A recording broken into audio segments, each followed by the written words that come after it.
So grab your bulletins quick. I want to point out a couple of things to you that are going on in your bulletin. We're trying to highlight volunteer opportunities because on a Sunday morning, it takes folks helping to row the boat to make everything happen. So there's right now below us children's ministry going on, and so there are teachers down there who've prepared during the course of the week to be with the kids for this hour while the adults are upstairs. There are folks who run the sound, do projection.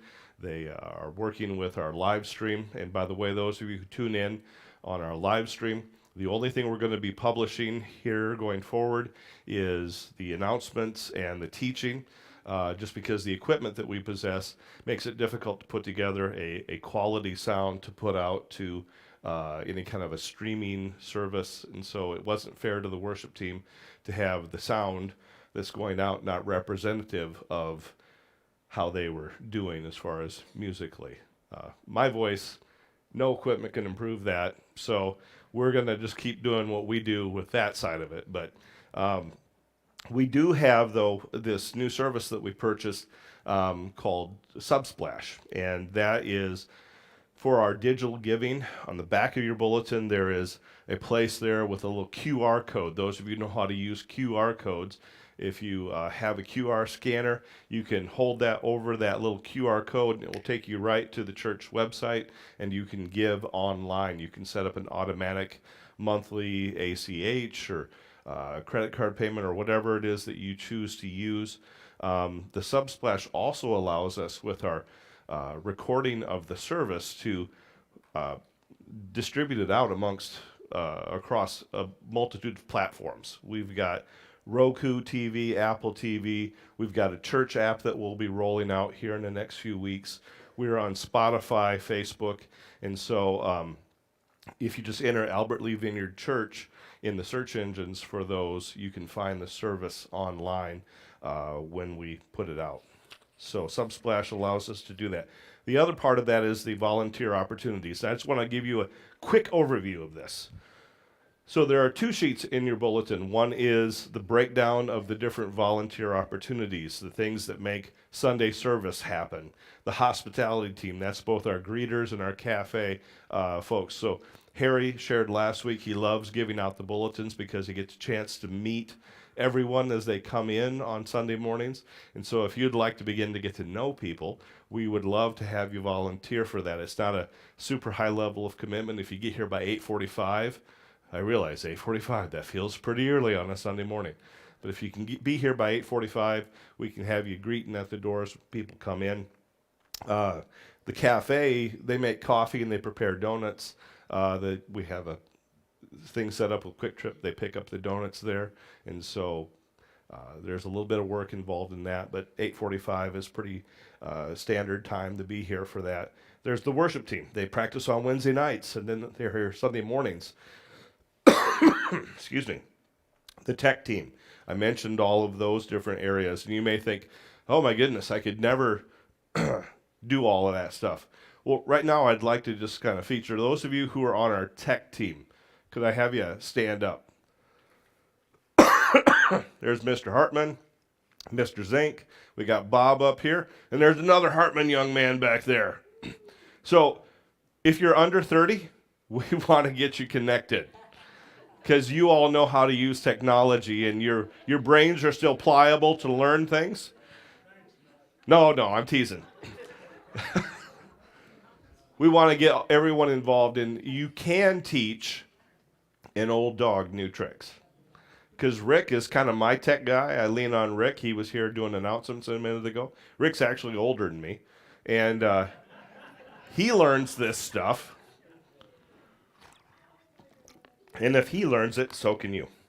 So the second sheet is a volunteer commitment. Because what we find out is that when we are intentional about getting people connected, if we mention volunteer opportunities and then we ask you to remember it at the end of the service and sign up, it just doesn't seem to happen.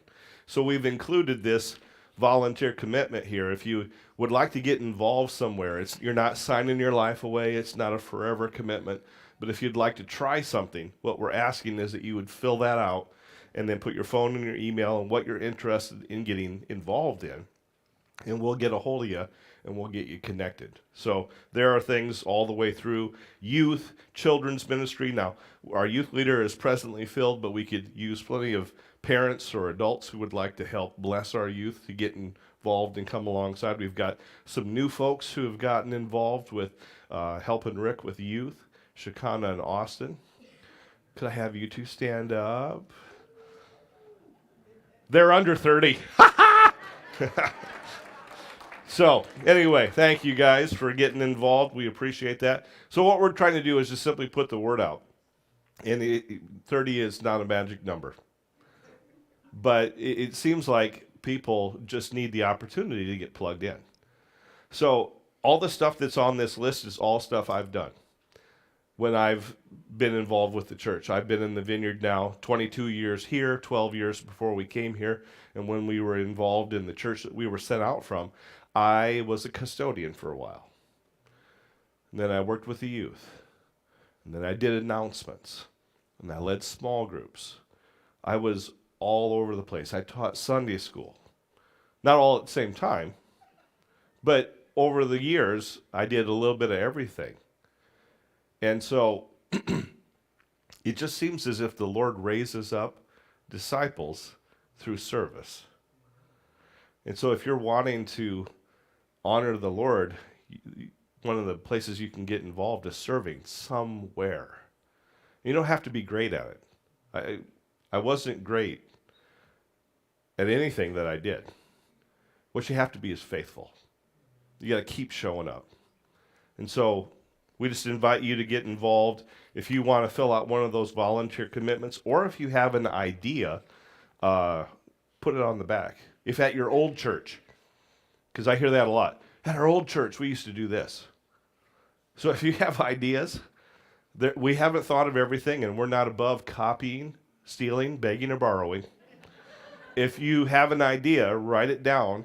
Now, understand this. If you give us an idea, we're going to ask you to be involved in implementing the idea. He who getteth the vision getteth a job. Right? So, fill those out. You can take one of the commitment sheets. You can just drop them in the offering box as you leave, and we will get you connected. So, alrighty. Now, turning to Job. Job is an interesting book.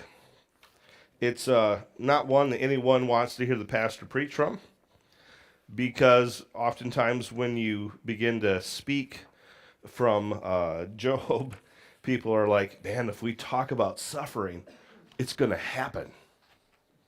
Right? Like we start poking the bear and talking about this, we're going to go through it. I don't know about you, but I've discovered suffering seems to be universal. And we can preach on puppies and rainbows and joy, and people are still going to die. People are still going to have their hearts broken. People are going to have kids that rebel. You're going to go through health crisis, financial crisis. It doesn't matter what we teach on. Life just continues to happen. What I find helpful about Job is Job seems to give me language and a category for how to go through suffering when it happens, and more importantly, who to turn to in the midst of suffering. And so Job is part of the wisdom literature of the scriptures. So you've got Job, and then Proverbs and Ecclesiastes are known as the wisdom literature. In the New Testament, there's the book of James, which is fairly similar to Proverbs. When we looked at Proverbs a few weeks ago, Proverbs generally makes the case that it's important, maybe even imperative, that we pursue wisdom, that we put forth the effort to grow in our understanding of the things of God and to live life in God's ways. And that if we will do that, generally, life will go better than if we don't gain wisdom. The follow-up to that was from the book of Ecclesiastes. And in Ecclesiastes, there are two voices. There is the author and then the teacher. And the author begins with kind of a prologue, and then the teacher jumps in, who is Solomon, we believe, King David's son Solomon, from the Old Testament, one of the wisest men that ever lived. And he makes the case that, hey, wisdom is important, but wisdom is no guarantee that life will go better for you. In fact, you can be really wise and still go through suffering. And you can be really righteous and still suffer. And so they're important to pursue, but they're not a guarantee that life gets better. Neither is coming to Jesus. Now, a lot of times people come to Jesus when they're at their rock bottom, and it feels like life can't get any worse, and they notice that, golly, it gets better when I submit my life to Christ and when I start to listen to the things he has to say. But I just want you to hear this, because I think it's more balanced.